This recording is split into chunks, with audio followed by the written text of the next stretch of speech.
하나님의 평화가 말씀을 듣는 우리 가운데 함께 하시기를 바랍니다. 네. 창조절 6번째 주일입니다. 연일 푸른 하늘이 참 좋습니다. 1년 중 하늘이 가장 높고 또 맑은 계절이어서인지 요즘 제 책상 위에는 청첩장이 쌓여갑니다. 코로나19에도 불구하고 더 이상 결혼은 미룰 수 없다는 그러한 의미일 것입니다. 그런 뜻에서 참 반가운 청첩장입니다. 지난주에는 아주 뜻밖의 청첩장도 받았습니다. 30여 년 전 문수산성교회 시절 청소년이었는데 아주 늦은 나이에 결혼식을 한다는 것입니다. 이미 중년의 나이인데 스튜디오 사진을 보면 아주 청년의 모습이었습니다. 즉각 김현득 군에게 축하 전화를 걸었습니다. 오늘 성서 일과는 마침 시편 23편입니다. 혼인을 앞둔 예비 부부라면 지금쯤 가장 아름다운 사랑의 시편을 쓸 것입니다. 물론 사랑의 시편은 내 인생의 어느 특별한 순간에만 쓰는 것은 아닙니다. 인생의 모든 시기와 순간, 나만의 특별한 시를 쓸 수가 있습니다. 여러분의 시간이 마치 시와 같이 절제된 그런 은총의 순간을 경험하기를 간절히 바랍니다. 시편 23편은 우리가 모두 암송할 수 있는 아주 특별한 시입니다. 세계에서 가장 사랑받는 시라고 하는데 심지어는 지상 최대의 시라는 별명이 붙어 있습니다. 시편 23편은 성경에서 가장 대중적인 인기를 누리고 있습니다. 여러분도 다 암송하시죠? 한동안 시편 23편은 전국에서 8도 사투리로 번역되어서 인터넷에 회자되기도 했습니다. 아마 여러분들도 검색을 하면 시편 23편 전라도 방언 치면은 그 버전이 여러 개가 뜰 것입니다. 그만큼 사랑을 많이 받는다는 이야기입니다. 저도 2002년 봄 평양 방문 중에 평양 방언으로 시편 23편 1절에서 3절을 옮겨온 적이 있습니다. 물론 평양 사람들과 작업한 것입니다. 내 인생 최고의 동력이 아니었을까 하는 그러한 생각이 듭니다. 누구나 시편 23편을 사랑합니다. 시편 23편은 숱한 에피소드를 만들었고 많은 이야기로 끊임없이 재생산되고 있습니다. 저마다 자신의 삶에 적용된 이야기들은 또 하나의 신앙 고백으로서 시편 23편이 되었습니다. 시편 23편을 사랑하고 암송하는 사람마다 바로 현재 진행형이기 때문입니다. 그 사람의 일상은 물론 온갖 삶의 위기와 아픔 속에서도 하나님과 관계를 맺으며 그의 삶을 버무려 가게 됩니다. 그러기에 시편 23편은 하나님과 구체적인 관계 맺는 법을 알려주고 있습니다. 오래전에 우리나라 대학 1학년 영어 교재에서 시편 23편에 얽힌 이야기를 소개한 것이 있습니다. 제2차 세계대전 당시 미군 비행기 조종사가 있었습니다. 어느 날 고국의 한 여성으로부터 위문 편지를 받았고 또 여러 차례 편지를 주고받으며 펜팔 관계를 지속했습니다. 그 여성은 편지에서 시편 23편을 소개하면서 이 시를 암송하며 마음에 간직하면 좋겠다고 제안을 했습니다. 조종사는 이 여성의 편지를 계속 받고 싶었기 때문에 기꺼이 그 제안을 받아들이고 실천에 옮겼습니다. 어느 날 조종사는 연습 비행 중에 잘못된 기류에 휩싸였습니다. 비행기 동체는 사정없이 흔들렸고 두려움에 휩싸였습니다. 눈앞이 캄캄해진 그는 그 순간 뇌리를 스치는 메시지가 있었습니다. 여호와는 나의 목자시니 내게 부족함이 없으리로다. 그날 그 조종사는 아주 구사일생으로 살아나는 경험을 합니다. 조종사는 펜팔 여성에게 자신이 겪어냈던 위험했던 순간과 그가 경험한 순간 시편 23편이 떠올랐다는 내용의 편지를 쓰면서 고마움을 전했습니다. 그리고 마침내 고국으로 휴가를 갔을 때 만날 약속을 하기에 이르렀습니다. 그 다음은 어떻게 되었을까요? 아마 많은 사람들은 두 사람의 청첩장을 받았을 것입니다. 누구나 시편 23편을 내 이야기로 만들어갑니다. 주님의 말씀과 버무려 살아가면서 내 삶의 희노애락을 고백하는 것, 그게 바로 신앙생활입니다. 여러분도 그런 시편의 감동을 여러분이 연출해 가시기를 간절히 바랍니다. 시편 23편에서 말하는 여호와는 나의 목자, 나의 목자는 바로 나의 주님이십니다. 하나님은 그분을 나의 주님으로 고백하고 주님을 신뢰하는 한 사람 한 사람에게 목자가 되어주신다고 약속하십니다. 목자는 누구입니까? 양을 돌보는 주인이 목자입니다. 양에게는 주님과 같은 존재가 목자입니다.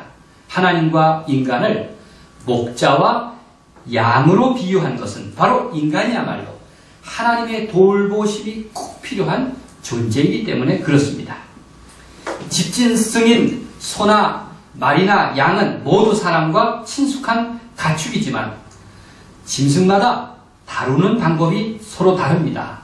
소는 뒤에서 몰고 가야 하고 말은 옆에서 가야 하고 양은 앞에서 이끌어야 합니다. 소는 뿔로 사람을 박을 수 있기 때문에 뒤에서 몰아가야 하고 말은 뒷발질할 염려가 있으니 옆에서 붙잡고 가야 하고 그리고 양은 머리가 나빠서 어디로 가야 할지 모르니 앞에서 인도해야 한다고 하는 얘기입니다. 나의 목자이신 하나님은 저마다 나의 형편과 삶의 방식에 맞게 나를 인도하신다. 그렇게 우리는 이해할 수가 있습니다. 시편 23편은 아주 단순한 시어들로 이루어져 있지만 사람들을 사로잡는 능력이 있습니다. 사람들은 푸른 풀밭, 쉴만한 물가와 같은 낱말에 가슴이 녹습니다. 제가 중국 청도를 가봤더니 그곳에 가서 중국 기독교 백화점을 찾았는데 그 기독교 백화점 이름이 쉴만한 물가였습니다. 물론 중국식이어서 처음에는 알아보지 못했는데 나중에 쉴만한 물가라고 그렇게 들었습니다. 그만큼 푸른 풀밭, 쉴만한 물가와 같은 이 평범한 단어들이 사람들을 녹이는 그러한 매력이 있는 모양입니다. 그가 나를 푸른 풀밭에 누이시며 쉴만한 물가로 인도하시는도다. 사실 우리 인간의 모습은 어디로 갈지 그 앞을 모르는 양과 같은 존재입니다. 그러기에 누구나 평생 누울 자리, 먹을 자리를 고민하면서 살아갑니다. 조금 후의 미래도 아무도 알지 못하기 때문에 늘 불안해합니다. 시편 23편은 양과 같은 존재인 우리를 모든 위험으로부터 안전하게 인도하시는 하나님의 돌보심에 대해서 말하고 있습니다. 이 말씀이 모든 이들에게 사랑받는 이유는 바로 우리가 들어오고 나가는 것은 물론 누울 자리까지 살펴주시는 분에 대해서 말하기 때문입니다. 그분을 한마디로 선한 목자라고 말씀하고 있습니다. 예로부터 인간은 누울 자리를 잘 잡아야 행복하다고 합니다. 흔히 누울 자리에는 세 가지가 있습니다. 첫째 누울 자리는 잠자리입니다. 사글세보다는 전세가 낫고 전세보다는 내 집이 훨씬 낫습니다. 사람들이 씀씀이를 줄이고 내 피부를 견디면서 내 집 마련에 애쓰는 이유입니다. 편리하고 좋은 집에 사는 것은 모든 인간의 꿈입니다. 여기서 말하는 누울 자리는 다른 말로 육신의 자리이고 또 물질의 자리라고 할 수 있습니다. 사람들은 이 물질을 위해서 평생 가장 많은 시간을 투자합니다. 그런데 여기에 만족할 수가 없습니다. 두 번째 누울 자리는 꿈자리라고 말할 수 있습니다. 아무리 좋은 집에서 산다고 해도 밤마다 꿈자리가 뒤숭숭하거나 아니면 매번 근심에 시달린다면 그 큰 집이 별로 행복하지가 않을 것입니다. 저희가 결혼식을 할 때 친구들이 축가로 불러준 노래가 산호라면입니다. 얼마나 심술궂은 친구들인지 이렇게 얘기했습니다. 비가 새는 판잣집에 새우잠을 잔데도 고운님 함께라면 즐겁지 않더냐. 참 센스 있는 친구들이죠? 네, 누울 자리를 잘 보라 하는 의미였을 것입니다. 그렇습니다. 육신의 자리보다 중요한 것이 바로 마음의 자리이고 사랑의 자리이고 또 영혼의 자리인 것입니다. 내 꿈자리는 얼마나 소중합니까? 세 번째 누울 자리는 가장 중요한 자리인데 죽을 자리입니다. 모든 인생은 죽을 자리에서 결국 마침표를 찍습니다. 죽을 자리는 한 인간이 살아온 생의 목적을 의미합니다. 인간은 좋은 잠자리도 필요하고 인간을 인간답게 하는 꿈자리도 필요하지만 인생의 궁극적인 목적이 참 중요합니다. 어디서 태어나고 어떻게 사느냐도 중요하지만 어떻게 죽느냐, 어디서 죽느냐 하는 것도 중요한 법입니다. 과연 하나님의 품 안에서 머물다가 죽을 것인가? 아니면 그 팔둘레 밖에서 방황하다가 죽을 것인가? 사람들이 말하는 행복은 다 이런 누울 자리 문제가 아닐까 생각을 해봅니다. 오늘 하나님 말씀의 그 제목을 제가 너의 시편은 이라고 붙였습니다. 너의 시편은. 우리 자신이 노래할 시편을 한번 찾아보자는 데 뜻이 있습니다. 저도 아주 잠깐 시를 쓴 적이 있습니다. 목회 1년 차일 때인데 아마 그때의 감성은 무엇이든지 시가 되던 그런 시절이었습니다. 아마 가장 아름다운 기도를 드리던 때였을 것입니다. 그때 딱 시 4편 썼습니다.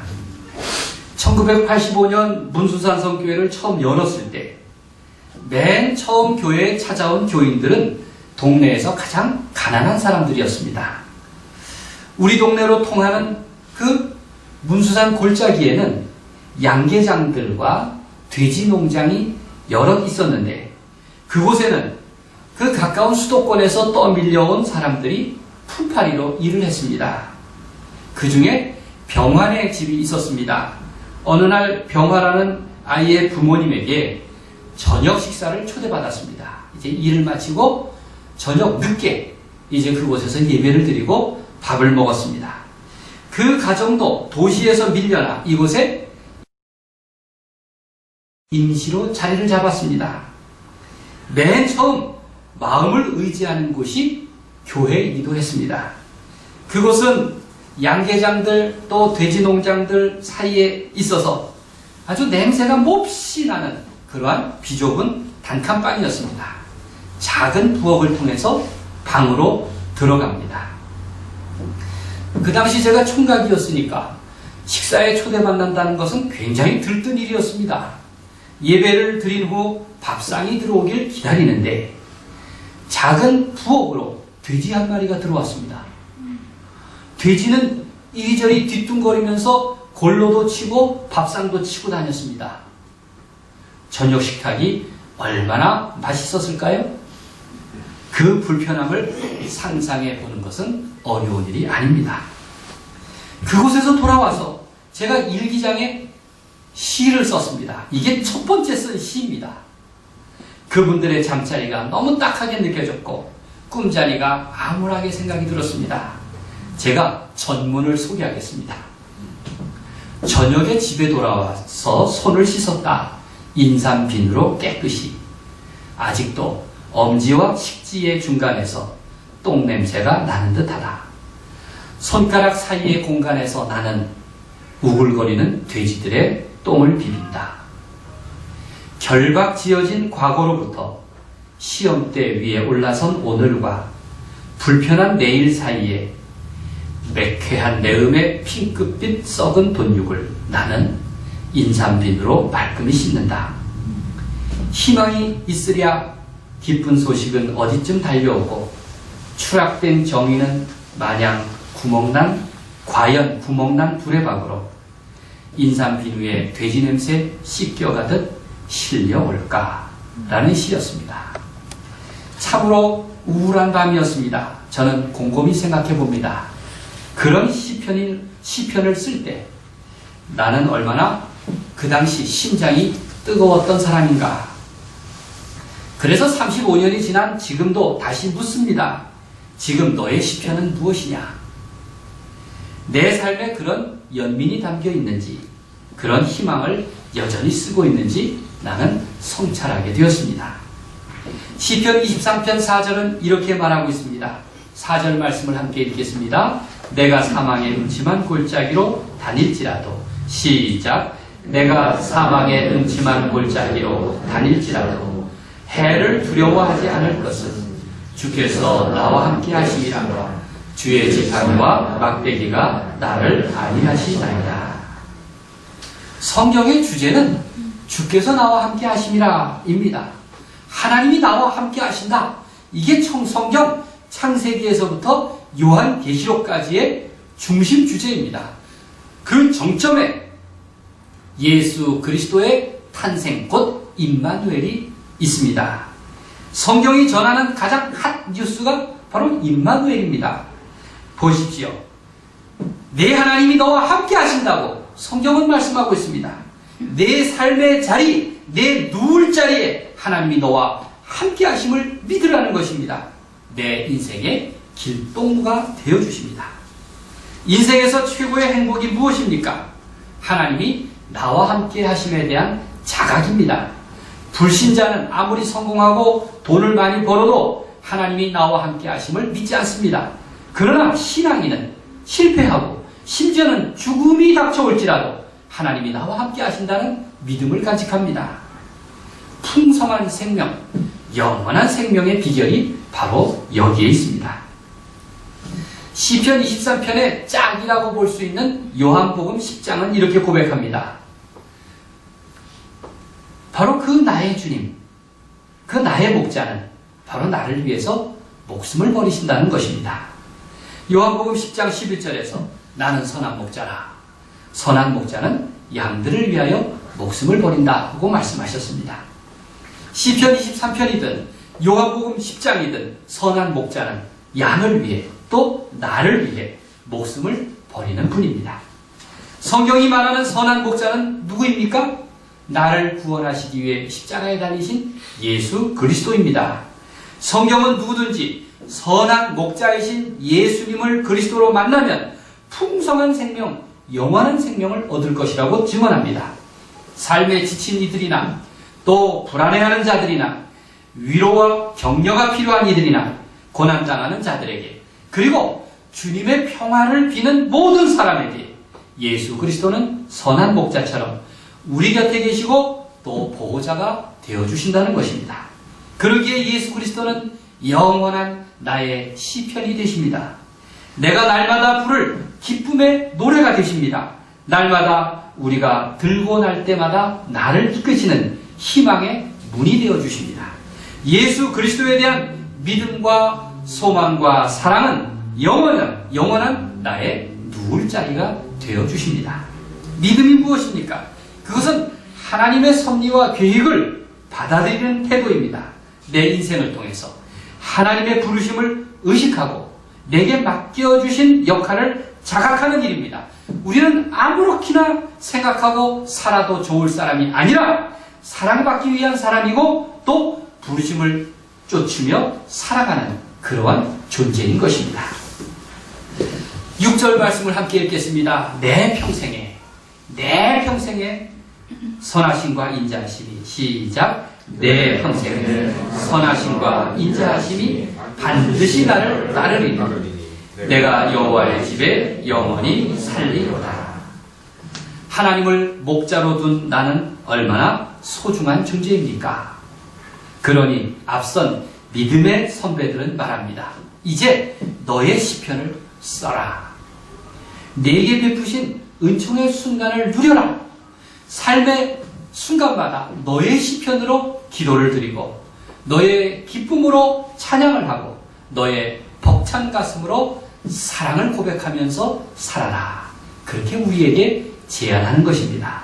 여러분 그렇게 사시길 바랍니다. 아멘. 여러분의 시편으로 기도를 드리고 여러분의 기쁨으로 찬양을 하며 여러분의 벅찬 가슴으로 사랑을 고백하며 그렇게 살아가십시오.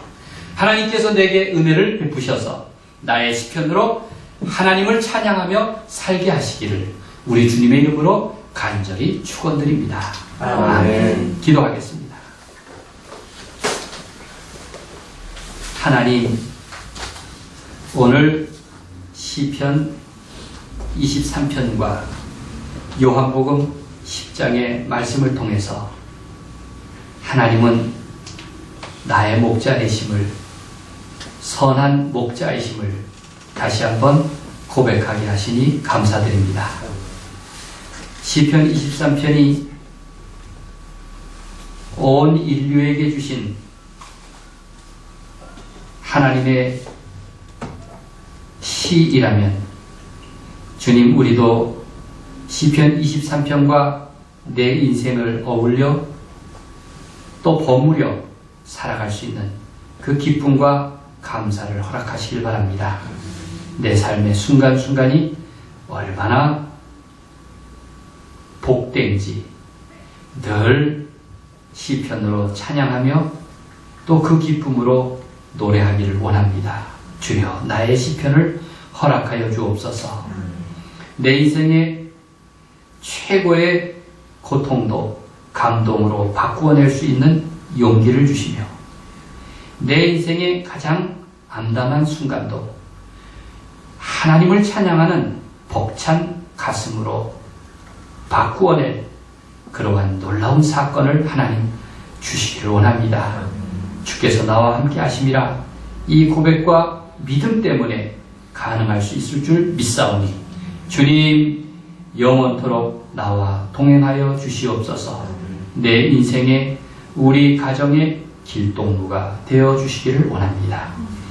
지금도 주님의 평화를 사랑하고 사모하는 모든 이들에게 주님, 선한 목자로 저들과 함께 하시고 인도하여 주시옵소서.